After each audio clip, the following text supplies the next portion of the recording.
The Stanford Prison Experiment is a three-part docuseries now streaming on Hulu and Disney Plus. Executive producer Juliette Eisner here to chat all about it. Thank you so much for your time today. Thanks for having me. I'm very excited. This concept is wild. Let's talk a little bit about Dr. Phil Zimbardo, who he was and how this experiment came to be.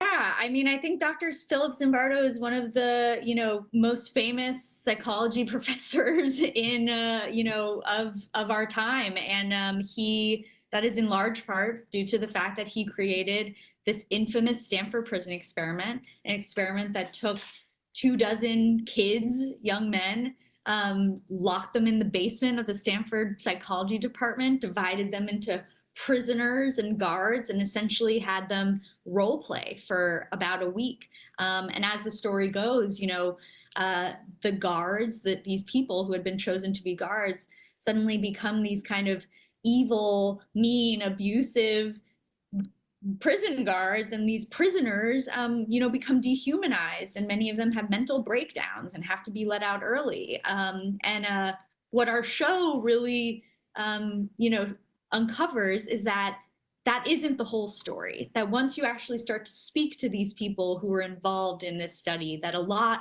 more happened in that hallway than we've been led to believe, that there are different reasons for certain actions. And, as one of the guards says, you may think you know, but you have no idea.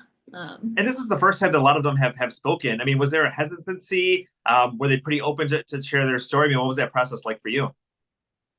No, surprisingly, on this project, people really did want to talk. And I think that was in large part due to the fact that they really hadn't been given the chance to go into detail about what they had experienced. Some were speaking for the very first time to the media, and others had just been, kind of called, and they gave, a couple minutes worth of interview. We sat them down and talked to them for, 3 to 4 hours each.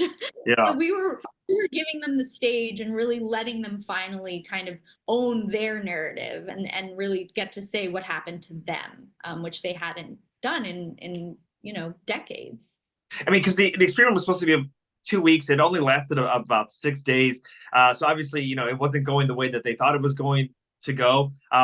Was there lasting impacts as far as, either the people who were playing the prisoners or the guards, as far as maybe how that not only shaped those 6 days, but, how they felt today? Yeah, I would say there's a spectrum. Some of them are like, oh, this was just something that happened to me when I was 18, like I forgot about it immediately. And others are, have told me that this was one of the most pivotal moments of their entire life, that it's up there with having a kid and getting married, that, this really shaped them as a person. So there's definitely, a diversity of kind of opinions on ways that this thing really affected people. But I think it did leave a lasting impression. And as we can see, we're still talking about this. They're still talking about it. And it still brings up a lot of emotion, a lot of feelings, and a lot of ideas and thoughts. So, yeah. What was the larger, goal of the study? Because, they were mainly Caucasian, mainly middle class. I mean, it was, basically, one group of people, we didn't have that diversity in the study. But what was the ultimate goal, or what were they hoping to Dr. Phil Zimbardo hoping to achieve with the study?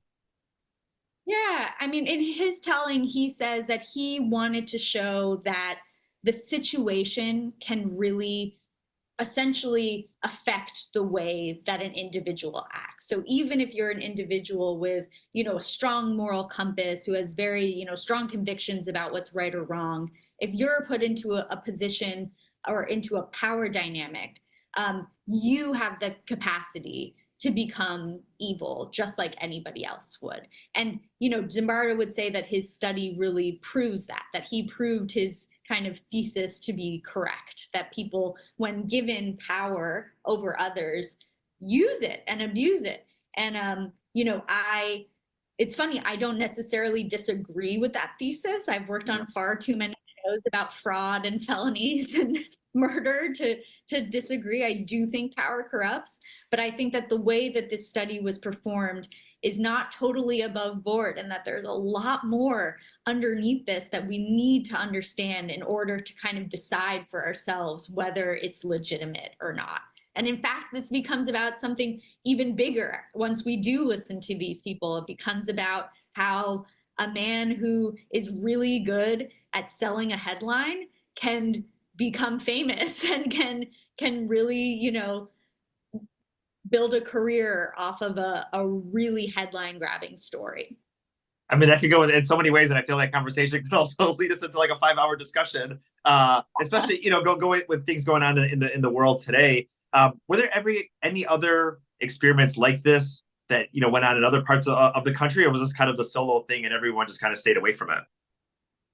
No, I mean, there was another experiment. People might have heard of Milgram, Stanley Milgram's shock experiments, which were conducted a couple years before Zimbardo's experiment. They weren't as flamboyant, I would say, as the Stanford Prison Experiment. That was just, you know, a couple days where one person would, you know, essentially be told to give shocks to another person and see how many that they would give until they would, you know, stop. But what we learned is that actually Zimbardo and Milgram were high school classmates, and they were very competitive with each other, and that Zimbardo was maybe doing his experiment in response to Milgram's, trying to potentially like one up him in a way. But Very interesting. Yeah, I'm pretty sure that played a factor in this.